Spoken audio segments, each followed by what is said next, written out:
はい、こんにちは。今回は、砂の器ということでやってみたいと思います。曲は、映画の中で出てくる、最後のラストシーンですかね。主人公がこうバーッと弾いて、それでおしまいという、そのシーンの一番盛り上がるところですかねの映像をちょっとネットで見て、で耳でちょっとコピーして弾いてみました。大体こんな感じだったか、こんな感じだったかななんて思います。ちょっと弾いてみて、でこれをやりますということです。でこれをやるにあたってですね、日本地図をですねちょっと書きたいと思うんですけど、その前にこれは松本清張さんという方ですね。松本清張ですね。ね、松本清張さんで1902から1992と、そうですね、80歳ぐらいで亡くなられたんですかね。でこの方は福岡県かなんかの出身で、昔の尋常高等小学校とかっていうで、それより先は大学に通ったりとかしないで、中学卒業ぐらいですかね。ですぐ働いてってことで、印刷工とかやっていて、で本が好きでとにかく本を読んでたという話ですね。特にその上の学校行って勉強したからこういうねいい作品とかができるとかってんじゃなくて、そういういろんな経験とかいろんな本を読んでっていうことで、こういう立派なね有名な小説家になるということもあるということみたいですね。そうですね、私はこの方の本はですね、これはテレビでは、何回も映画で見てて、小学生ぐらいの時ですかね、最初見たのは。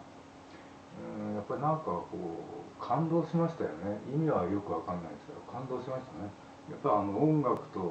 その本浦千代吉さんと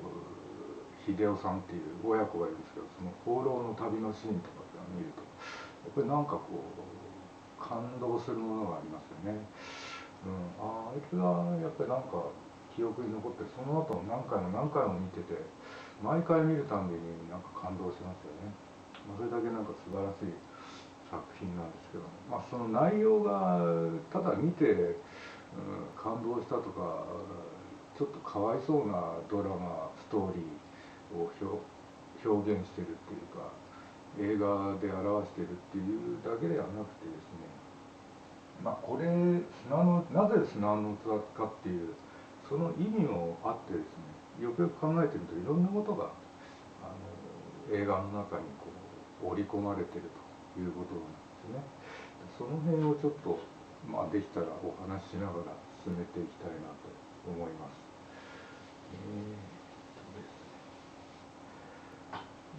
松本清張さんの点と線っていう、あれって今い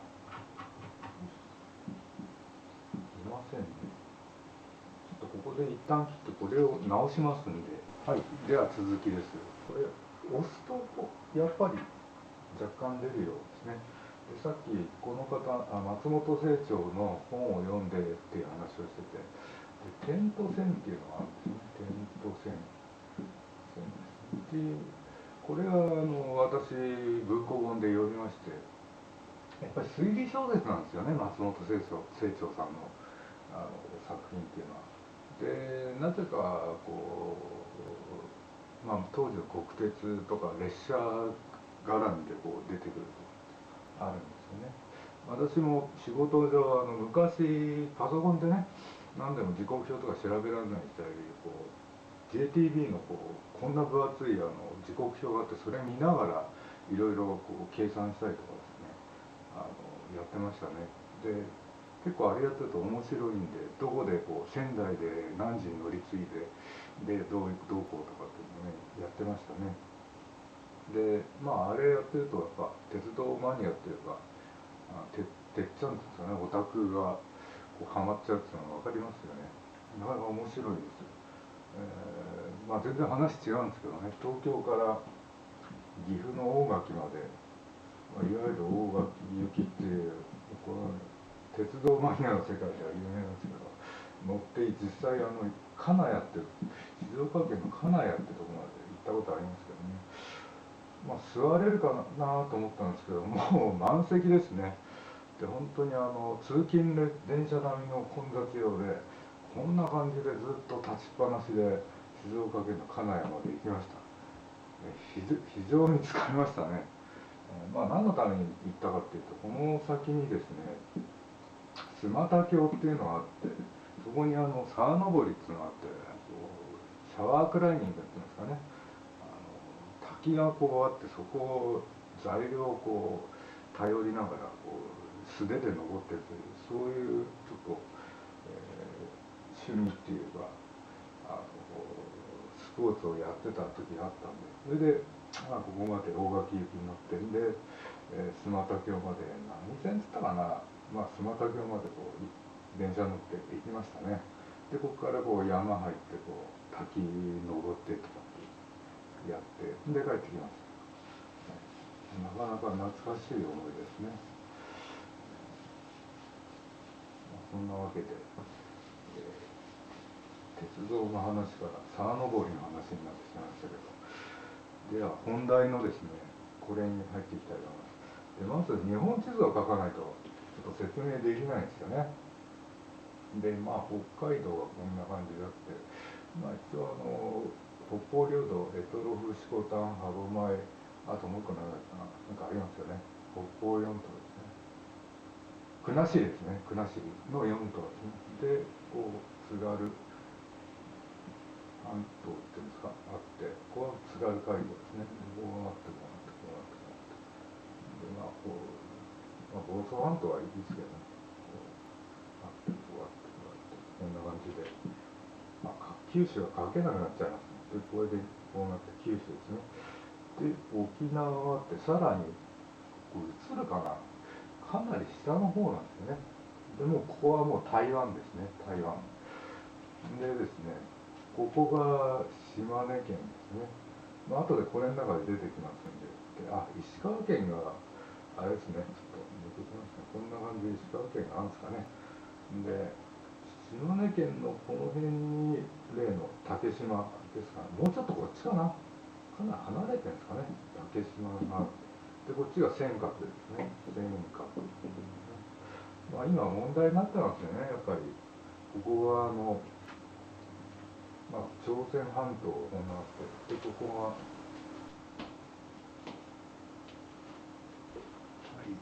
はい、すいません。一応ここが入るようにちょっと書いてみました。で、これはですね、消してですね。で、ここが台湾で、ここが尖閣で、ここが竹島ですね。竹島ですね。で、これは四国が抜けてましたね。こんな感じですかね、日本地図は。それでですね、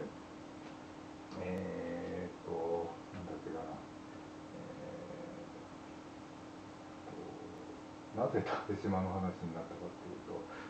そうそう、これの中で島根県が出てくるんで、島根県といえば竹島が近いということで、ちょっと日本地図書く上でこれも入れなきゃいけないんじゃないかなっていうふうに思ったんで、ちょっと書いてみました。でこれ書いた以上ちょっと説明したいと思うんですけど、ここが朝鮮半島ですね。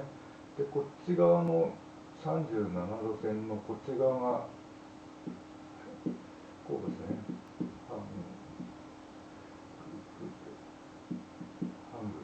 韓国ですね。でこっちが、ここが DPRK ですね。で日本と韓国と、DPRK と三国がですね、この竹島の領有権を主張しているということなんですね。でここが何が意味あるかっていうと、ちょうどですね、ここを真ん中を通るぐらいに、日本海なんですけど、排他的経済水域ってなんですね。排他的経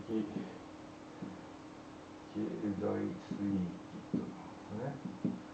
でまあここからこっちは日本は入って魚取っちゃダメですよって、でここからこっちは他の国が入って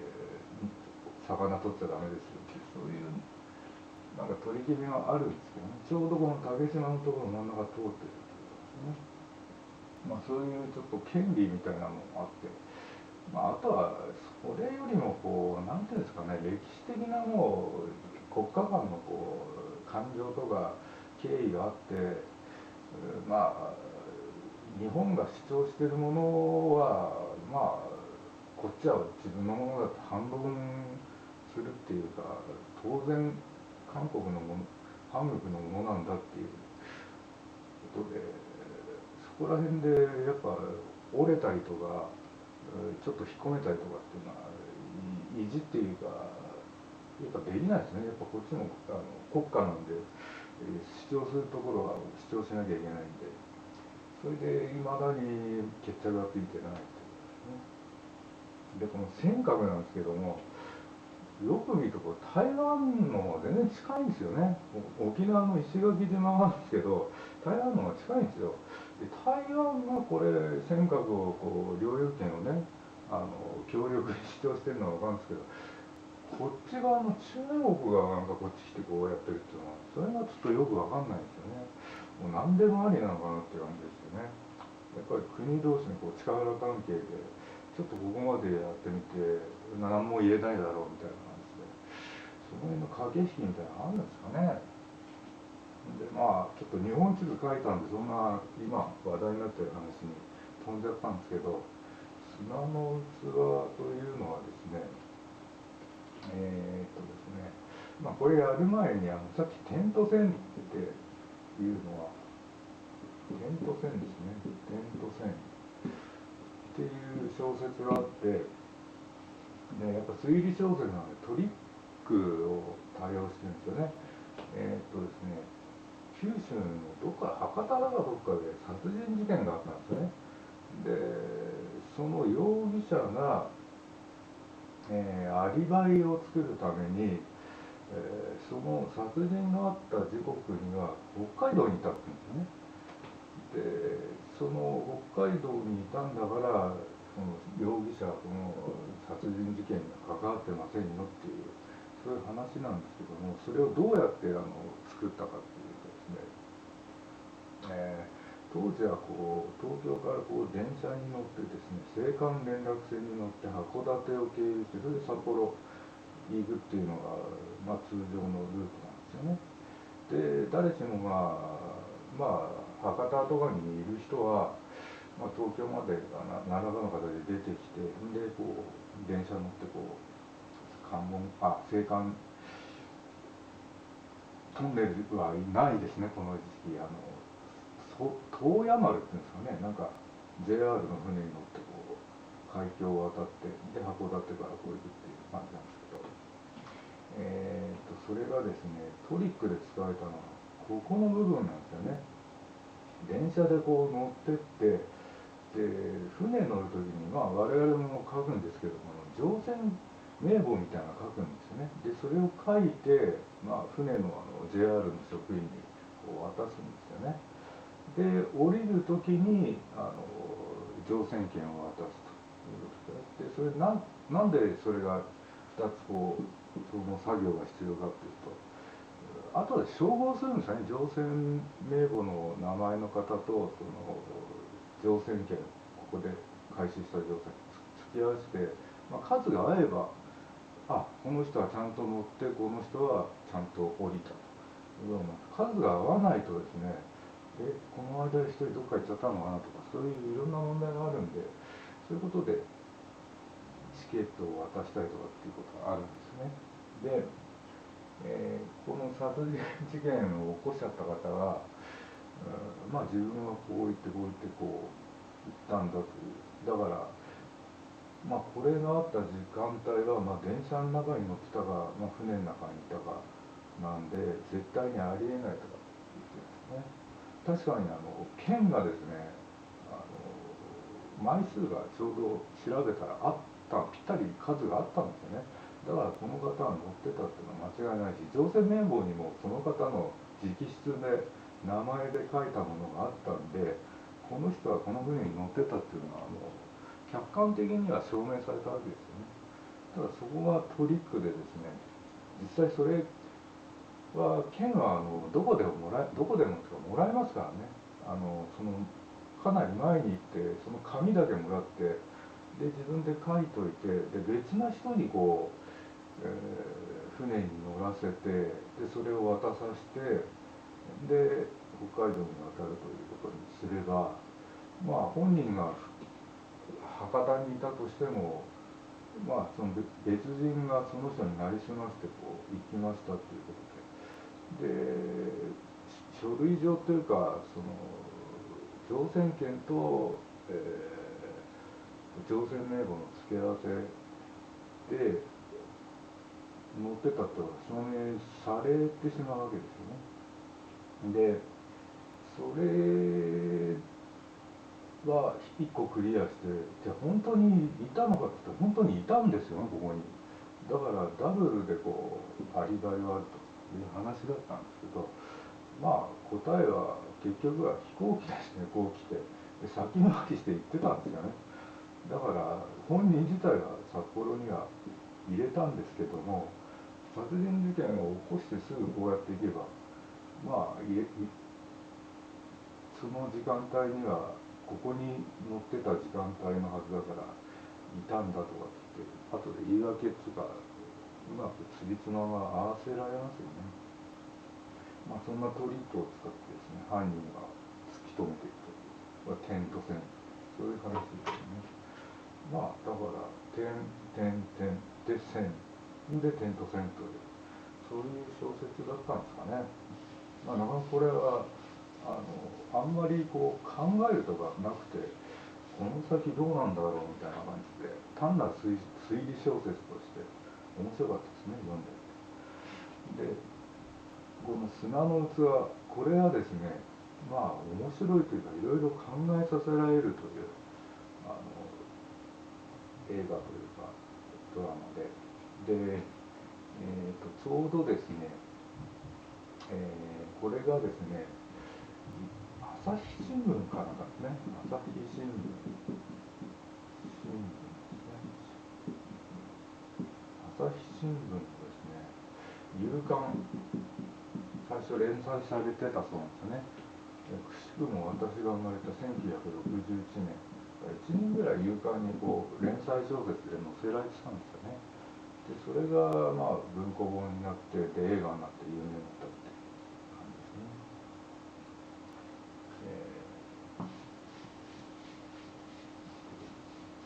まあこの砂の器のですね、大体の概略がですね、まあ、これなんていうんですかね、まずこれが東京のですね蒲田で、殺人事件があったんですね。蒲田の捜査場って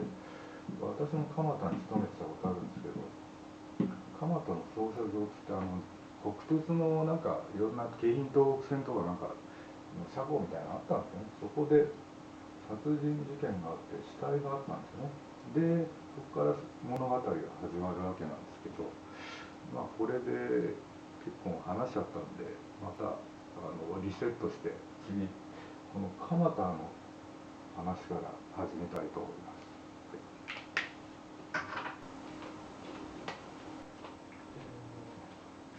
す。はい、では続きを言ってみたいと思います。先ほど蒲田で殺人事件が起きたということで話したんですけども、蒲田での捜査上で殺人事件が起きて、でまずその殺された方が、誰なんだっていうことで、いろいろ調べていくうちに結局はこの島根県の亀岳っていうところが、亀岳って今もあるみたいですね。だからインターネットで見たらそういう駅がちゃんとあるんですね。亀岳ってこう書くのね、亀岳で、ここの地域だけなぜか東北弁なまりの話っていうか方言みたいなのを使ってるらしくて、最初ここの蒲田で目撃した時にどうも東北弁話してたみたいだなって東北の方にこう探し捜査に行ったんですけども、あることから、どうもここの地域じゃないかということで、亀岳周辺では東北弁に近い言葉を使っているということで、それで、ここの人だっていうのが分かったんですよね。で、殺された方はここで長い間巡査をやってたんですね、田舎の駐在所かなんかの。それで定年退職して、でその後いろいろあるんですけども、お伊勢参りとか行ってですね、その時にちょっといろいろあったんですね。で、殺された方はここにいましたと。で、いろいろこう辿っていくとですね、どうもここの蒲田で殺人犯刑法の199条ですね、殺人罪の被疑者っていうんですかね、が浮かび上がってくるということなんですね。で、この時の俳優がですね、丹波哲郎ですね、丹波哲郎と森田健作、今千葉県知事やってますからすごいですよね。この2人がですね、警察の捜査員ということでいろいろこう地方に飛んでですね調べたりとかしてたんですね。で、この丹波哲郎の刑事の人が亀岳まで行きましてですね、いろいろ分かったわけですよね。なるほど、そういうことなのかということで、それはちょっと後で話しますけど、で帰ってきて、この森田健さん、若い刑事ですね、で警視庁の近くかどっかの飲み屋で、島根の亀岳まで行ってすごいお土産があるよとかって言って、で居酒屋でこう飲むわけですよね。で森田健作がやっぱ捜査に関わってるんで早く知りたいわけですよね。で丹波哲郎はこう思ったりみたいな感じで、よっぽど嬉しかったっていう設定なんですよね。演技うまいですよね。で結局はその飲み屋でですね、これこういうわけなんだということで森田健作に説明するわけですよね。でその話の内容がですねあるんですけども、その前に20年もっと前かな、私が20歳ぐらいの時ですかね、やっぱ秋田の横手の出身の子が東京出てきてですね、同じ職場に勤めたんですけど、映画のことがね詳しいんですよね。で全然年齢的にもこう砂の器とかですね、話自体が合わないんじゃないかなと思ったんですけど、よく知ってるんですよね。でここの丹波哲郎と森田健作のこのシーンとかのあそこがなっててあそこがこうなってとかって詳しいんですよね。映画オタクっていうか彼はすごいですよね。でこのシーンをですね2人で当時今みたいにビデオがなかったんでね、8ミリ映写機っていうんですかね、あれで私持ってたんで3分しか撮れないんですけど、このシーンをですね独身寮で2人でですねちょっと簡単にこう模造紙に何か書いたりとかですね、居酒屋のこう背景みたいなこんな焼き鳥とかでテーブルを並べてですね瓶ビール買ってきて、それで私が多分森田健作の役やって、で彼が丹波哲郎かなんかでやってて、そのシーンをですね再現したとかっていう懐かしい思い出がありますね。もう8ミリはどっか残ってると思うんですけどね、なかなか面白かったですね。モノマネがうまいんですよね、丹波哲郎のなんだかなんだとかって言って、私も一応森田健作のモノマネしたんですけど全然似てないっすよなんつって笑えてしまいましたけどね。一回森田健作がこの映画の中でですね、あるシーンでこうなんですかね、中央線かなんかに乗ってですね、関係する女性がですね窓からこう手紙だかハンカチだかなんかがこう切り裂いたのをこうばらまくシーンがあるんですよね。でやっぱり友達とですねこのシーン撮ったらその次はこのシーンをやろうなんて実際中央線でやろうかななんて考えたんですけどね、やっぱりちょっと立場上あんまりそういうことをやっちゃうとね、国鉄の方から怒られたりとかするんで、そういうことはちょっとやらなかったですけどね。まあなかなか面白かったですよね。で、丹波哲郎が森田健作のその居酒屋で、ここであったことを話したということですよね。でそれ内容がですね、どういうことだったかっていうと、ここからがですね、有名な雷病、今雷病っていう言葉はもうなくなりまして、ハンセン病っていう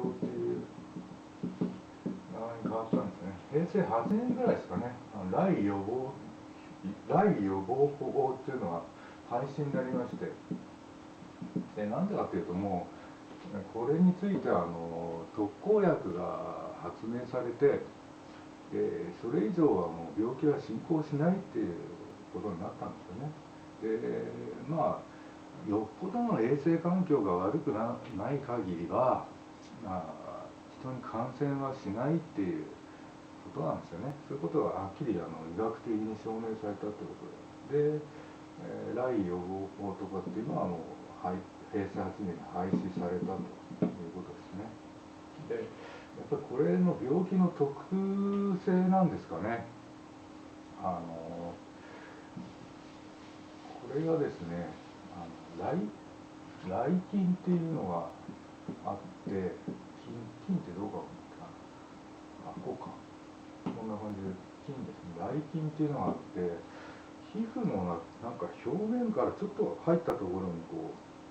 菌がですね宿ってしまってですね、で皮膚の表面がですね腐るっていうか腐食していくんですよね。それでその見た目がですねかなりちょっと悲惨だっていうか、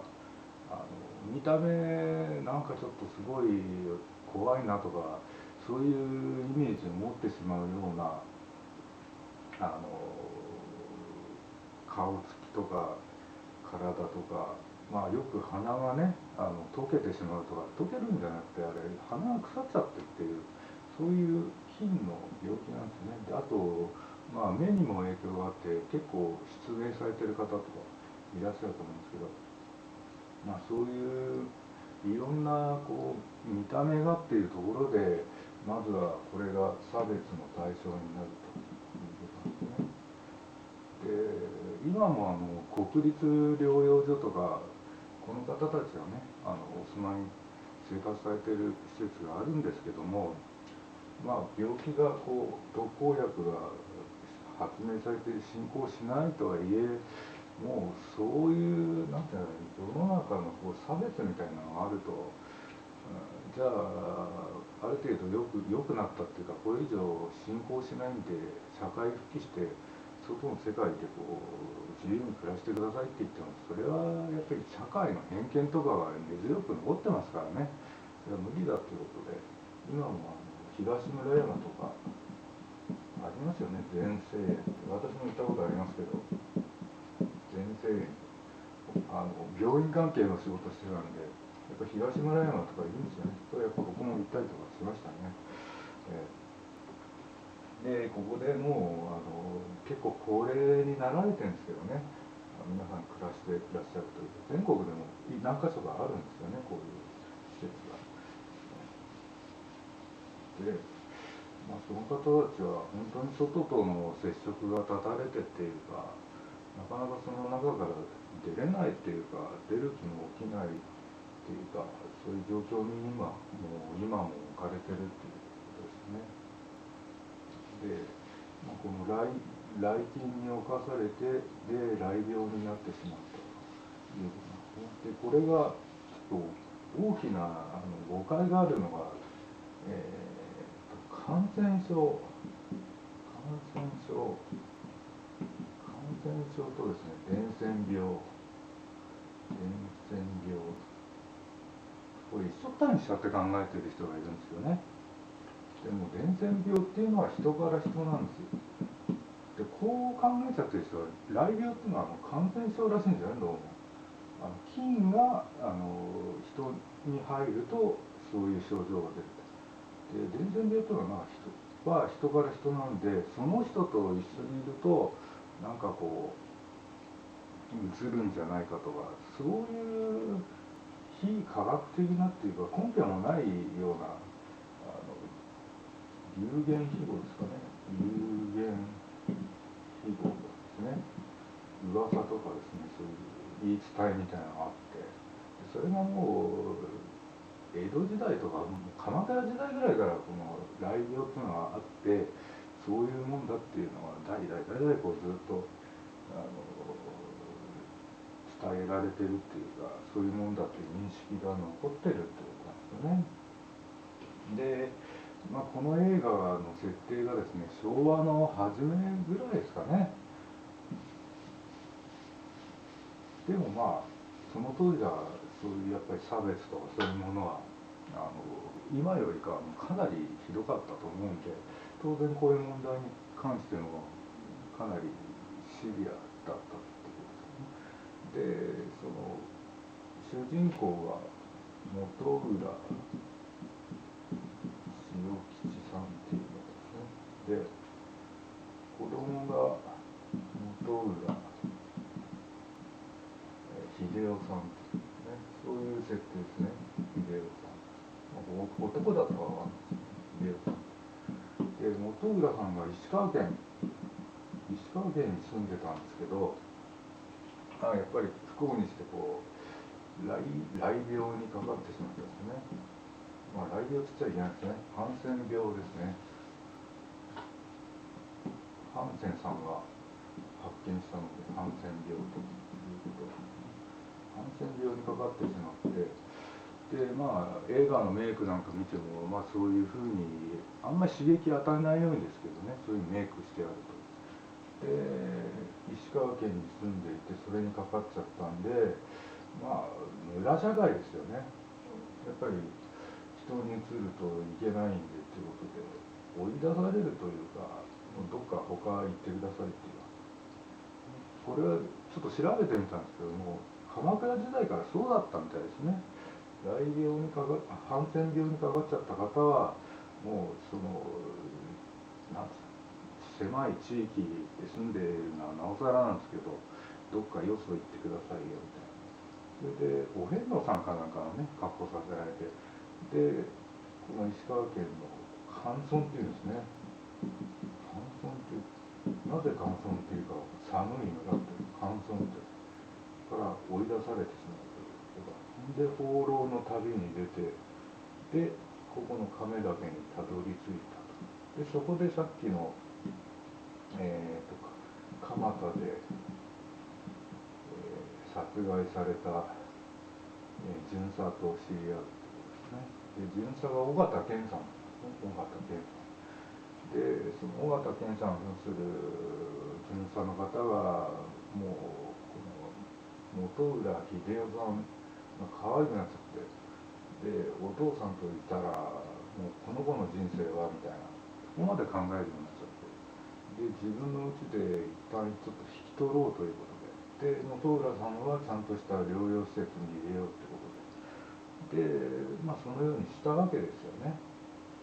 で1週間ぐらいですかね、本浦秀夫さんが、この亀岳の緒方健さん扮する巡査の家で過ごしてたんですけど、やっぱ放浪癖っていうんですかね、やっぱりあるんで、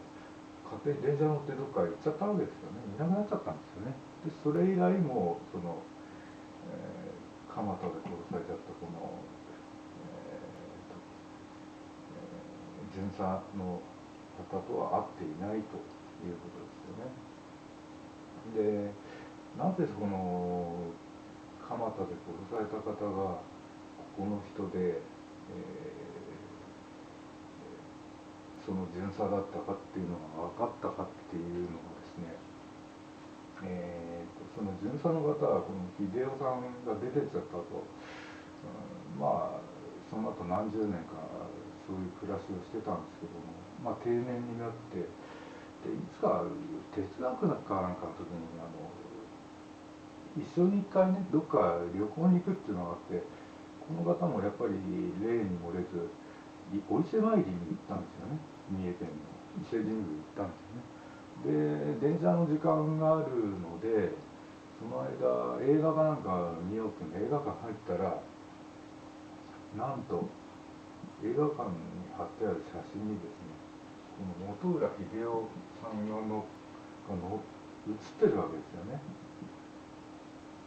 子供の頃にあったんですけど、大人になった秀夫、しかも1週間ぐらいしか住んでないのによく覚えてるなっていうのも思ったんですけど、とにかくその巡査の方が旅に出て旅先の映画館に飾ってあった写真を見て、もう秀夫だっていうことで、そこでですね、本当はお伊勢参り終わって島根の家に帰るはずだったのが東京に行ったんですね。東京に。それで蒲田で殺されちゃったんです。でその辺で大体なんとなく分かりますよね。関係があったのはこいつだということで、それで、だんだんこいつが本浦秀夫がやったんじゃないかっていう話で、実際最後のシーンでも逮捕令状を取ってですね、本浦秀夫がなんつうかね、音楽家になって、でこれやる前に曲が流れたと思うんですけど、宿命っていう題のなんかコンサートみたいなの開いたんですよね。で本浦秀夫が大人になった本浦秀夫がピアノを弾いてですね、オーケストラを指揮してるっていう、そういうクライマックスシーンで、消しちゃったか、森田健作と、丹波哲郎の刑事がですね、舞台の袖で逮捕令状を持って、でいろいろいろんな複雑な事情があったっていうことで、なんか感極まりながら、逮捕令状を持って感極まるっていうのはおかしいですけどね、見てるシーンで終わるということなんですね。で、これは映画のあらすじというか、大体こういういろんな複雑な経緯があってそういう結末になったということなんですけども、そもそもなぜそういうミステリー小説というか推理小説の題名で砂の器かっていうとですね、結局私が思ったのは、砂のっていくら器作っても水入れてもどんどん漏れてっちゃって残らないじゃないか、意味がないじゃないかっていう、そういうことなんですよね。でなんでこの砂の器をあえてこういう意味のないものを題名にしたかっていうとですね、要はさっき話してたですね、差別なんですよね。差別とかそういうことなんですよね。差別っていうのはなんていうんですかね、人生って考えると、普通の人は全てが当たり前でね、将来自分がこうしたいと思えば努力すればできるとか、そういうことが前提で今があるわけなんだけれども、やっぱこういういろんなですね、病気とかですね、過去に負ったそういう経験がですね、その人の先の人生をですね、どう考えても肯定的に考えられない、そういうことなんですよね。で砂の器を作って水入れてもたまらないよっていうのは、たまるっていうのは肯定的には考えられないですよね。だから砂の器なんだということなんですね。で本浦、さっきの殺してしまった秀夫っていいますね、名前を変えてるんですよね。我が栄領とかって言うんですよ。栄領とかって。で時代が時代だったんで、ここから放浪の旅に出て大阪に行って、大阪の自転車屋かなんかに引き取られて、そこでこの和賀さんっていう自転車屋さんだったんですけど、まあ戦争で家が焼失しちゃって戸籍のですね、を新たに作るといって、その際に、どさくさに紛れて本当は本浦秀夫なんだけども、ここの和賀さんっていううちの子なんだってことで戸籍作っちゃったんですよね。それでその後はずっとこう本浦秀夫じゃねえや、こっちだ、和賀栄良っていう名前で全くもう別人として生きてきたっていうことなんですね。でそれをですね、さっきの丹波哲郎を扮する刑事が、こっち行ったりとかいろいろ聞き回ってですね、どうも和賀栄良は本浦秀夫なんじゃないかっていうことで、この人は忘れたいんですよ。忘れたいっていうか、忘れないとも自分の人生が、この先の人生がないんですよね。そう思います。なのになんでこうね、それにこだわるんだっていうことで、確かに殺人事件の被疑者としてはありますけどね、結局本浦千代木さんがですね、病に侵されながらもですね、ある療養所でご存命だったんですね。でその丹波哲郎文ずる刑事もそれ知ってて、でその方とどうも何十年もこう継続して手紙っていうか文通してたんですよね。だから本当に1週間ぐらいしかいないのに、この親子に関してはこの、駐在さんは本当に何かこだわりを持ってたっていうかね、そういうこともあって、でこの本浦千代木さんと文通してて、で千代木さんの文面からするともう子供に会いたい子供に会いたいってそればっかり書いてたとかね、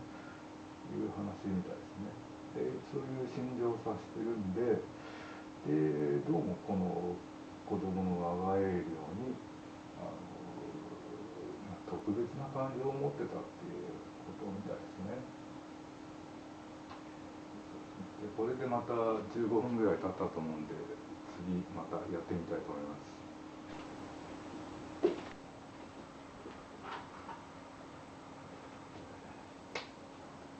はい、どうも。やっぱすごいですよね。もう大体時間が経ったかなと思って見たら残り14秒でしたね。すごいドンピシャなタイミングで切り替えができましたけど、で続きですね。でさっき話したのはこの容疑者の和賀栄良とこの巡査がですね、蒲田のトリスバーですね、トリスだって、トリスバーっていう昔あったんですよね。トリスってのは一番安いウイスキーですよね。でその次が、レッドですかね、レッドで、その次がホワイトで、リザーブとかで、これ VSOP とか、こういうなんかサントリーのウイスキーの値段順に良くなっていくっていう、そういうラインナップがあるみたいですね。なんか今山崎とかなんかで、また新しいブランドっていうか名前つけて売ってるみたいですけどね。たまにウイスキーもねいいかななんて思いますよね。私普段お酒飲まないですけどね、飲めないわけじゃないんですけど飲まないようにしてますんで、これは余談ですけども。でですね、トリスバーでこの犯人じゃねえや、ここで映画館でこれは本浦秀夫だっていうのは分かった巡査が東京に行って、なんとか和賀栄良を探し出したんですよね。それで蒲田のトリスバーで会って話してたと。でさっき話した事情で、実はお父さんは生きてるんだと。で手紙もやり取りしてて、でお前に会いたい会いたいそれしか書いてないんだっていうもうそれを伝えたくて、で探し出してトイズバーでなんとか会いに行ってやれよっていうふうに説得したんですけどね。でも我が営業としては自分はもうそういうの捨てて、自分の人生をせっかく生まれてきたんだから生きたいんだというふうに思ってたわけですよね。だけどあらぬことがそういう人が出てきちゃって、さあどうしようってことで、まあ、この巡査の方を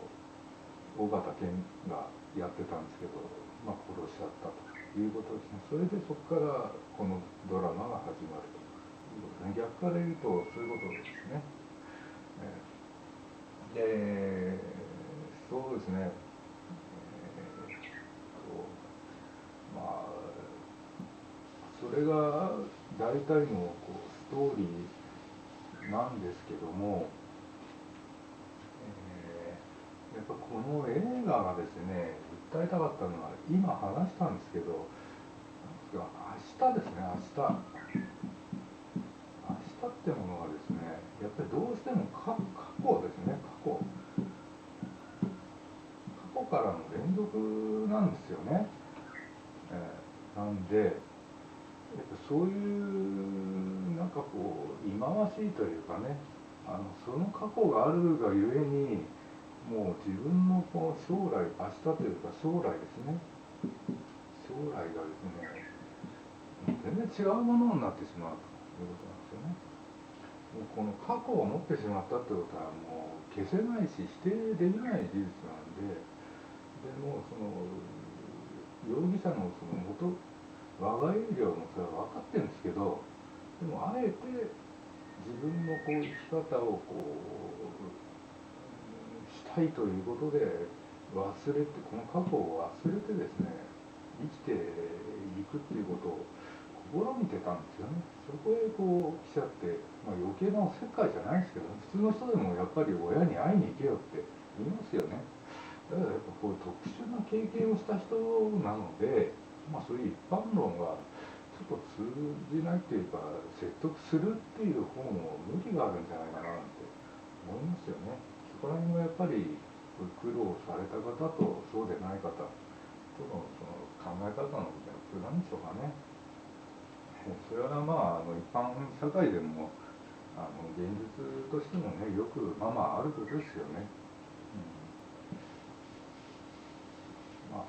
良かれと思ってやったんですけど、本人にとってはもう全然いい迷惑だったということもありますよね。で、結局はその容疑者の我が営業は殺人犯なんですけども、もう諦めてたんですよね。最後さっき出てきた自分の音楽の道を志してそれなりに有名になって、最後宿命っていう題でコンサートを開いてですね、で婚約者のですね、婚約者の方、大蔵大臣の娘なんですけど連れてってですね、これをやるにあたって大蔵大臣の娘なんで金持ってるから資金的な援助を受けてたんですけど、これをやることが自分の人生だったんだなみたいな感じで、やり遂げられたからもうそれでいいんだっていう、殺人とか犯しちゃったとしてもこれが最後やれたからいいんだと。であとは将来天国に行って本浦塩吉さんですね、塩吉さんと会えればいいと、そんな感じがしますね。もう生きてる、なんていうんですかね、現世というか、現世って現世ってこう書くの、今生きてる時間というか空間というか、何ですかね、はもう過去、そういう忌まわしい過去があった時点で終わっちゃってるんだと。であと生きてる間何やるかっていうと、何か自分自身で自分がこう生きてきた証として残したいっていうことでこれをやり遂げたでしょうね。だからその後逮捕されて裁判を受けて懲役何年とかもうそんな問題じゃないんですよね。もうあとは死ぬだけっていうか、いつかあの世っていうか天国でお父さんと会えるというような、そういう考えなんじゃないかなと思うんですよね。本人も絶対会いたいに決まってますから、ただ現状ではそれはできないし、自分の生まれてきたんだから自分の生き方をこうしてみたいんだっていうことですよね。それをどうですかね、お父さんに今の生きてる間に会いに行けとかって、これ事情知ってたらどうですかね、よし分かったとかってなるんですかね。ならないかったんでしょうかね。そこら辺をこの映画の中では描いてたんだと思います。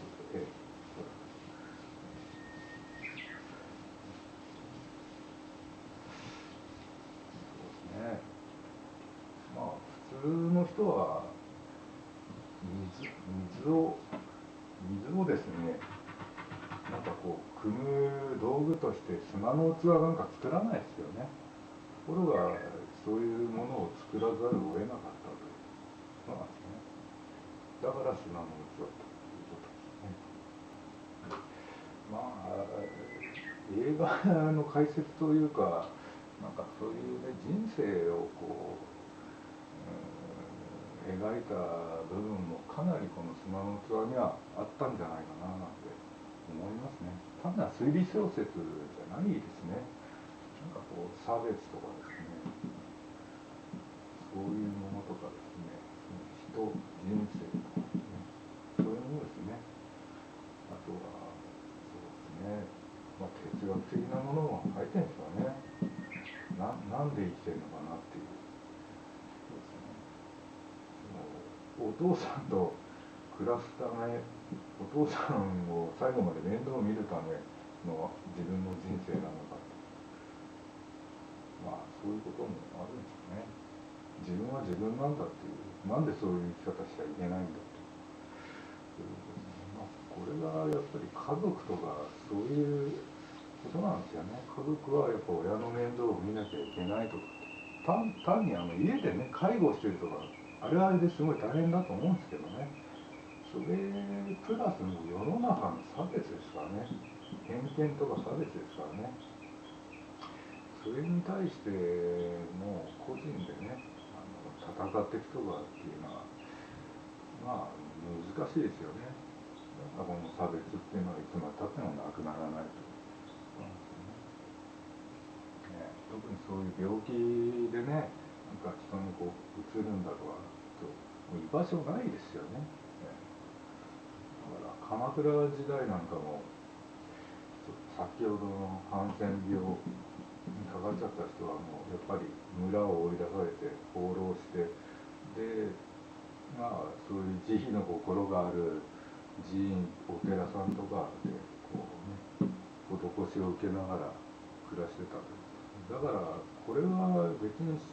人にうつるとか死に至るとかそういう病気じゃないんですよね。ただ見た目がちょっとひどいので差別につながる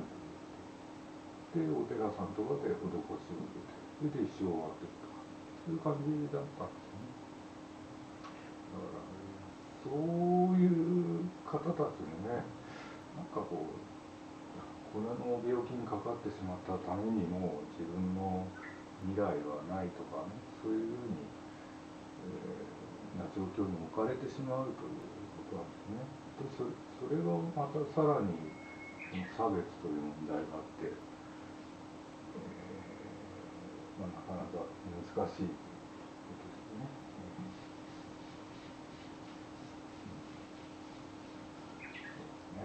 いろいろ今日は日本地図とかいろいろ書いて、であっち行ったりこっち行ったり日本の中を旅行したような感じになっちゃったんですけどね。一応松本清張さんの推理小説は本当に電車乗ったりとかしてこう全国を股にかけてというパターンが多いんでね、こういう感じでちょっと地図を書いてやってみました。でも松本清張さんは本当に何ですかね、さすがですよね。本も読んでて面白いですしね、こういうなんかこう社会的な問題もですね、かなり織り込まれてですね、勉強になりますよね。まあそういうわけでですね、まあこれはこれで一応終わりということなんですけども、これでどういう展開でっていうかね、話をしてみようかなと思った時に、やっぱり前にも出てきたんですけど、これですね、ネロ少年ですねがふっと頭によぎってですね、彼のですね、絵の才能がすごいんですね。絵の才能がすごいんですよね。でやっぱおじいさんと2人暮らしで最後いろいろ放火の疑いをかけられたりとかなんかして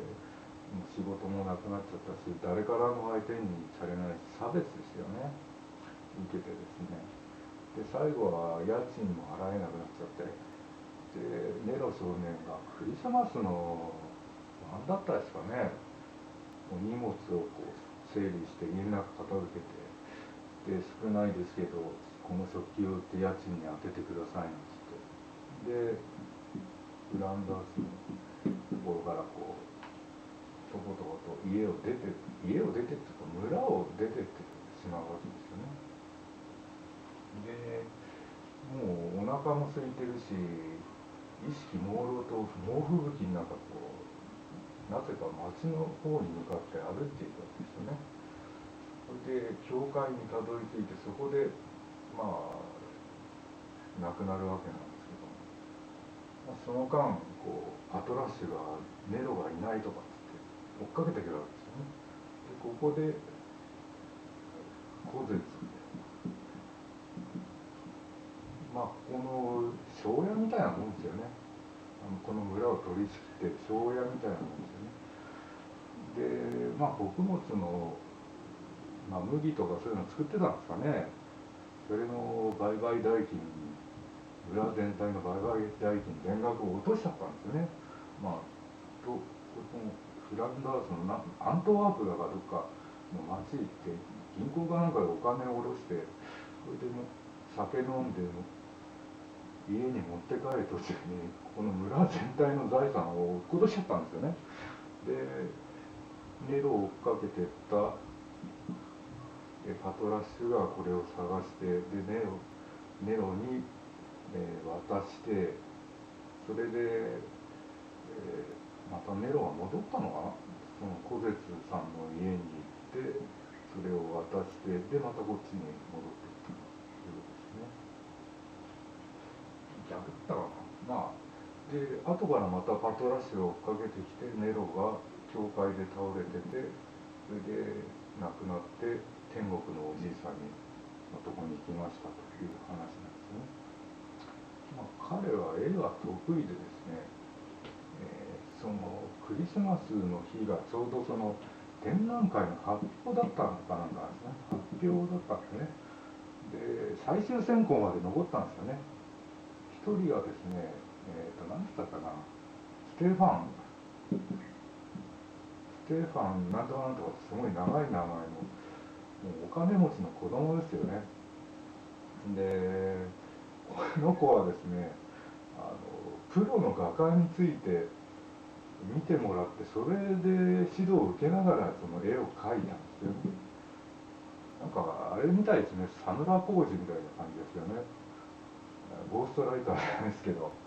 もうプロの画家にこう描けこう描けとかって描いて、これが一点残ってる。でネロが描いた素朴なおじいさんとパトラッシュの絵があって、この2点が最終選考に残ったんですよね。でもやっぱりこっちが金賞をもらって、で一生暮らせる分ぐらいの賞金がもらえたわけですけど、この子はもうお金持ちなんで、それもらってもねありがたいとかっていうのは思わないですけど、ネロはそれがもらえたらもうすごかったですよね。でまあ世の中そんなもんなのかななんて思いますね。まあいろいろこの絵の選考会の審査員の中でも一人だけいやこの子はルーベンスにも戻るような偉大な画家になるんだとかって推薦した人がいたんですけどね、やっぱ却下されましたね。やっぱお金持ちとかやっぱそういう技巧的なところが沢村浩一じゃないですけどね、が評価されて金賞だったという話ですね。だからネロ少年もやっぱりそういうことがね積み重なってもなんていうんですか、さっきの我が英領じゃないですけどね、まあ、世の中っていうのはそういうもんなんだっていうことでね、子供の頃からこう、なんとなくっていうか、思ってしまうっていう部分があったかもしれないですね。まあ、努力しても実力があっても、結局はダメなんだというふうに諦めはないですけどね。まあ不条理みたいなものを体験してしまうとなかなか素直には物事が考えられなくなってしまうということがあるんじゃないかということですね。まあなんかですね、まあ、ネロ少年はパトラシとこう天国に行ってね、おじいさんと幸せに暮らすという話でした。なぜかこれの話になっちゃったんですけどね。でまあ今日日曜日なんで多分これやってると思うんですけどね、毎週見てますけどね、なんだかんだ言って、まるちゃんはね、やっぱさっきこう砂の器の主人公の話とか、フランダースの犬のネロ少年の話とかしたんですけどね、まあ、同じ子供でね、まあ、子供らしくていいっちゃいいですけどね、もうちょっとストイックに生きるっていう部分もちらっとあってもいいんじゃないかななんて思いましたね。気に入らないとすぐすねる、泣く、わめくね。あんまりまるちゃんのことを悪く言うとねまた怒られちゃうんですけどね、どうなんですかね、なんでそういうごく当たり前の小学生っぽく、描かれてるかっていうと、この作者のさくらももこ、この方もすごい悲惨な幼少の時代を過ごしたそうなんです。なんでこの方は自分はそういうふうにできなかったんだけども、せめてアニメの世界でそれを実現しようじゃないかということで、まあ投影してるわけですよね。投影してるわけですよね。この人は本当は自分はこうしたかった、こういう家庭に生まれてそういう人生を送りたかったっていうふうな本当のこう希望があったんだけども、やっぱり過去があるのでできなかった。まあこの人は努力したとかしないとかじゃなくて必然みたいなのを感じたんでしょうね。やっぱりそういう不幸な過去があると、いくら自分がこう大人になってから努力してもなかなかこう、まるちゃんの家みたいに、まる子ちゃん自身みたいな生き方はできないっていう、できなかったんだっていう、そういう後悔とかあるんですかね。で、まあ、自分だったらこうしたかったなっていうことで、こういう家庭が理想的だったななんつって、桜家を、まるちゃんを中心に描いてるわけですよね。桜家、桜家。本当桜家はいろんな意味で幸せな家族ですよね。ということでなんかすごい皮肉っぽく言ってますけどね。まあまるちゃんには罪はありませんので、はい、まあただこのさくらももこさんという方は、こういうのが理想だったということですね。残念ながら忌まわしい過去は、時間は遡れないんで、アニメで、気の済むまで幸せな家庭を描き続けるしかないということですね。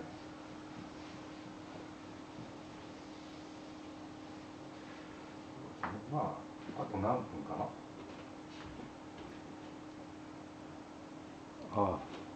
なんだかんだ言ってあと2分ぐらいになりましたね。